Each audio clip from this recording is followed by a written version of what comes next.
Hi, I'm Vicky and you're watching Fuse TV. I'm here with Joshua Steele, aka Flux Pavilion, co-founder of Circus Records, producer and DJ.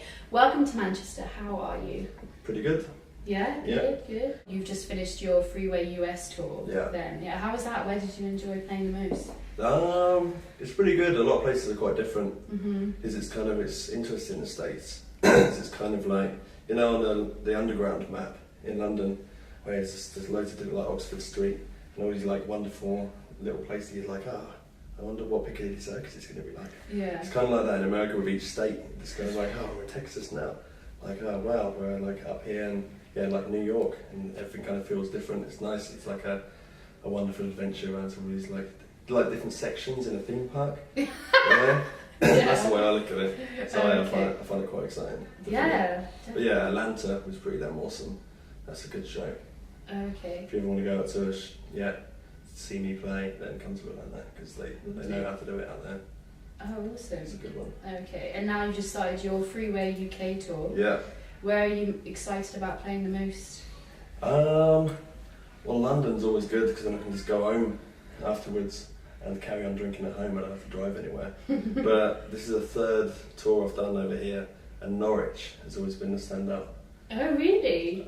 Last two tours, Norwich was always like a fire alarm went off, and everyone had to leave the building, and it was like 10 minutes before it's about to finish. So I was kind of thought everyone would go home.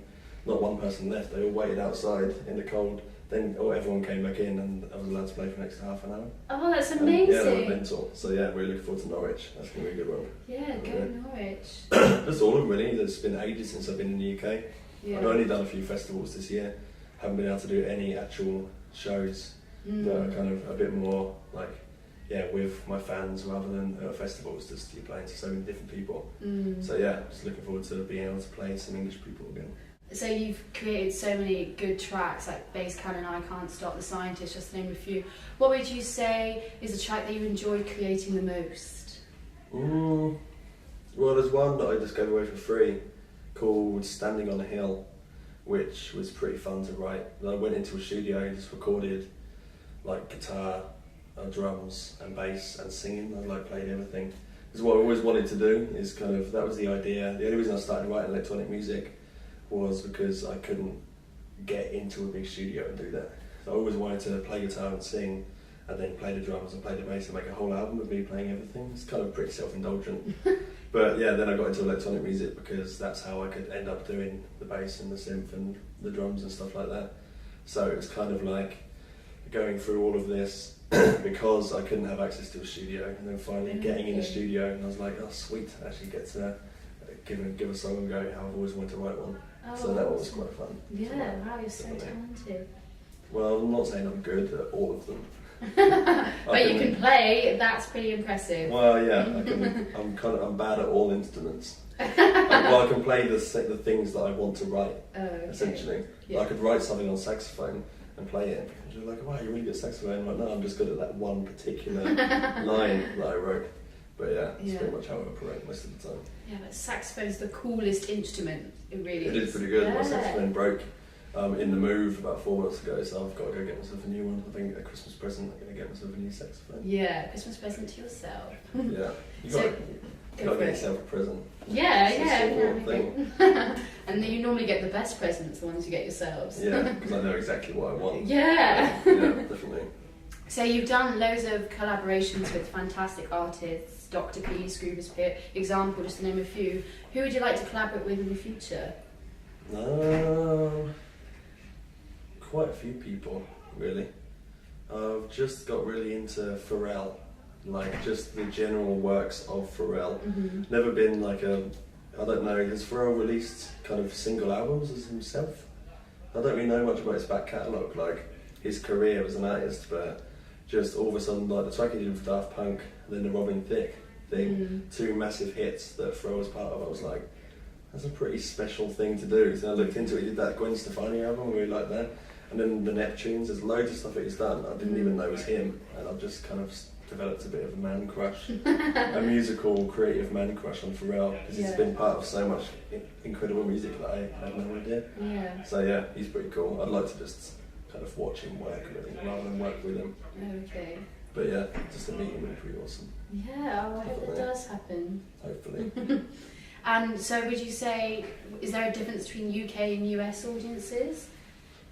There was, like a few years ago when everything was kind of growing, but because with the internet, generally it's just become one big globalised scene of people wanting to listen to the music that they want to listen to. Rather than there being a dubstep scene here and a dubstep scene over there, both scenes are different. Now it's just artists doing their thing on a variety of different stages all over the world, and people just come out because they want to hear the music, not because they're into a certain scene. Yeah. So these days it's just it's just people coming out wanting to listen to good music, rather than you definitely a few years ago, yeah, like the dubstep scene had a very particular, even like as far as to say dress sense, and in America you'd be able to tell, but now it's just people coming out to see a show, same as you would have gone out to see a band a few years ago. It's kind of like the new thing. Really, just what I'm really happy about. Just kind of electronic music has gained popularity to the point where it's regarded as actual music. Like I've been asked so many times, like, oh, so you write electronic music? Have you ever thought of writing any real music? I was like fuck you. Yeah, exactly. Why do you write his real music? Yeah. And it's over the past year, it's kind of seemed to have gone that way, where electronic music is regarded as just music that happens to be made electronically. Yeah. And you can tell that with the crowds as well, because it's not a niche thing anymore. It's just people coming out. Yeah, appreciating the which is music. good. Yeah. But they do wear fluffy boots and have like kind of all neon raver gear in America. Oh, really? Which is kind of like the 90s over here. They're having that thing over there, which is pretty cool. Yeah, funky. I was like 5 in the 90s. Yeah. So I couldn't get to experience that. So it's fun to go over to the US and experience like the birth of rave. Yeah, we live it. Yeah, so that's pretty cool. Awesome. When you play a set, what would you say is the most well received song? I guess I Can't Stop, in terms of like sing along track of mine that people know, but it depends on the crowd really. A lot is quite surprising. When I played in Sheffield yesterday, everyone was just singing along to all, like, because on Scientist and Starlight it's me singing, and I sing live in my sets now, and yeah, everyone was singing along, which is really cool. It's really interesting. I wasn't sure. Sometimes you don't know when you write a song and put it out if people are going to know the words or memorise the words or even care about the song. Like, can't really tell. You just put it out, and it's nice to see everyone singing it back. Yeah. So yeah, it kind of makes me feel more like a singer-songwriter that's standing behind some decks rather than a DJ, which is pretty good. It's awesome. You're a man with many talents, but completely disregarded what happened to your arm. Please tell the viewers.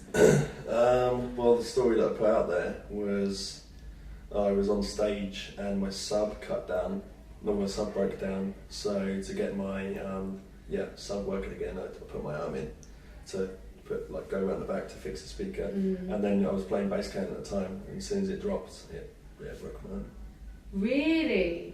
It's not true, but that's the story I've been telling you. Yeah, bass cane's got a bass. There you go. It goes to show.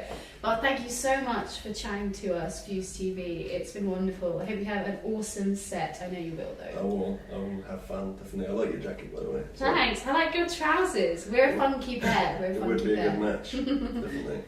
Nice, yeah, cool. Thanks.